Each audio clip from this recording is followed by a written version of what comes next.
Today, we're unboxing this phone.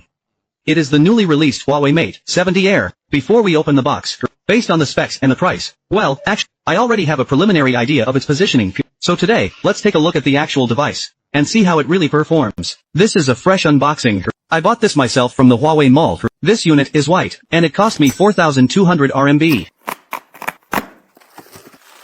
After unboxing the Mate 70 Air, I'll also do a quick, simple comparison with the iPhone Air. We have the phone itself, a SIM ejector tool, and the user manual, a protective hard case, PC case, and the charging kit includes a C2C cable. It also comes with one of these small pudding-style chargers. The maximum output is 20V at 3.25A, so it is a 66W charging brick. The one I have here is white. I think this camera deco looks much better than the one on the Mate 70 Pro. My very first impression holding it is, wow, this phone is wide, and it feels quite heavy too. Let's weigh it. Since this phone still has the factory screen protector on, well, the weight might vary slightly from the official specs. It shows 212 grams here. This iPhone Air has a case and a tempered glass protector. It weighs in at 202 grams. That means this device, even when naked, or just with the official film, is heavier than the iPhone Air with a case and protector. Then again, this phone is larger, so that is expected. There's a system update right as I turned it on. Let's wait for it to finish updating. As for the initial feel, the phone just feels extremely wide in the hand. My hands are actually on the smaller side, so when holding this phone, it is almost impossible for me to operate it with just one hand. However, using both hands does feel quite comfortable. Now, let's talk about something many of you are concerned about, the mid-frame. As for the material of this mid-frame, all I can say is, it really doesn't have much of a metallic feel. It doesn't feel cold to the touch. But other than that, its gloss and hardness felt perfectly fine when I tested them. Even if you try scratching it with your nail, it doesn't have that flimsy cheap feel of a typical plastic frame. I really love this white color. It has a slight golden tint, and combined with its gold midframe, and the camera deco, the overall look is a beautiful warm gold. Looking around the device we can see the top speaker, and a physical SIM card slot. The slot is a very compact dual-sided SIM slot, supporting dual SIM dual standby. As for the front screen, it is not just large, it is a quad curved display. As you can see, the curvature transition on the back edges is quite smooth and soft. The corner ergonomics are well handled. Now, regarding this Mate 70 Air, it actually comes in two different processor versions. The 12GB RAM version uses the Kirin 9020B, while the 16GB version uses the 9020A. The one we have here is the Kirin 9020B version. Now, some of you little cuties might ask, host, why did teach you buy the 9020A version? Well, if you look at the fine print, the 9020A version doesn't go on sale until December. 9020B is essentially a version of the 9020A. With certain specs scaled down in the SoC, the 9020A is already a cut-down version of the 9020, so the 9020B is like taking another cut off that. Let's talk about the strengths of this phone. First of all, it packs a massive 6500 mAh battery, even though the body is quite wide. While being wide, it is also remarkably thin. A 6500 mAh battery in an Air series model is absolutely in a league of its own. Now, it doesn't support wireless charging, but I think that is perfectly acceptable.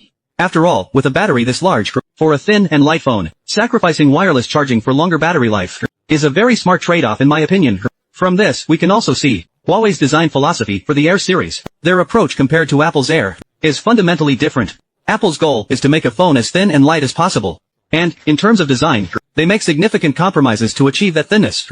Take the SIM card slot for example, or the dual speaker setup. Huawei's approach with the Mate 70 Air, however, is to create a fully functional phone that is as thin as possible. As you can see, the camera still has an ultra-wide lens, and a telephoto lens. The battery remains large, and combined with its optimized ecosystem, it ensures the core user experience is preserved. There is no major performance gap compared to standard flagships. Speaking of the back, let's talk about the camera configuration. In terms of camera specs, features a 50MP super sensing main camera with a large sensor, and yes, it comes with OIs. Then there is the telephoto lens. Although it is only 12 megapixels, it uses an eye-wipe sensor, and also features OIs. However, the ultra-wide lens is a bit of a filler. It is an 8MP ultra-wide macro lens with an f/2.2 aperture. In addition to that, it includes a 1.5 million pixel multi-spectral channel red maple color lens.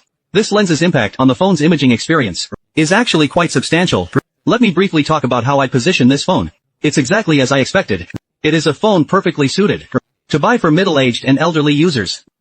Blank. It has three major advantages.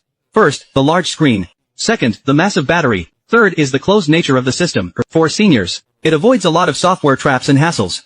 Oh, and there is another advantage non-hardware related, which is also its biggest advantage. It carries the Huawei Mate branding. In the eyes of many Chinese people, especially the middle-aged and elderly, it carries a lot of prestige. It has very high brand recognition. You might say I have some stereotypes about the target audience, blank. But I believe that brand loyalty is itself a stereotype of subjective excellence. If you buy this phone for your parents or elders, they'll use it. They'll be happy to use it. And they'll love using it.